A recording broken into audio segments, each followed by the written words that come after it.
Magandang araw sa inyo mga kaibigan. Itong ating almusalita sa araw na ito, November 17. Ang ebanghelyo natin ay Mark 13:24 to 32. Sabi ng gospel, later on in those days after the disastrous time, the sun will grow dark, the moon will not give its light, the stars will fall out of the sky, and the whole universe will be shaken. Then people will see the Son of Man coming in the clouds with great power and glory. Yung una, akala mo talagang baksakan ng lahat, ubusan ng lahat.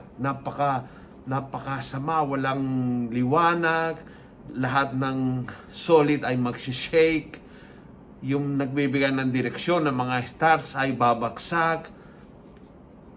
Parang kumbaga yung mga sitwasyon ng buhay na you are lost and you feel everything is falling into pieces, falling down, and parang baga katapusan.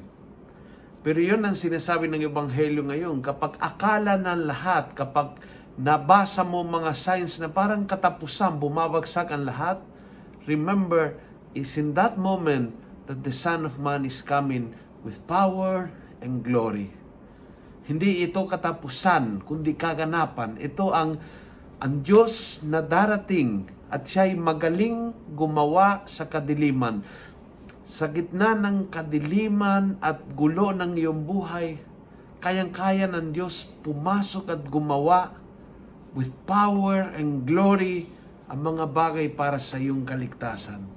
Kaya, huwag mag-interpret ang isang masamang chapter ng buhay mo, isang mabigat na kabanata ng iyong buhay, huwag mong interpret bilang katapusan ng lahat. It is not. Kung may mensahe itong ebanghelyong ito ay ang katapusan ay hindi pagtatapos. Ang Diyos ay hindi tapos hanggang tayo ay makasama sa kanyang kapangyarihan at sa kanyang luwalhati. Hindi tayo bibitawan sa gitna ng dilim. Tutulungan at tutulungan niya tayo to change the chapter, to make it power and glory. Kung gusto mo ang video ito, pass it on. Punuin natin ang good news ang social media. Gawin natin viral. Araw-araw ang salita ng Diyos. And God bless.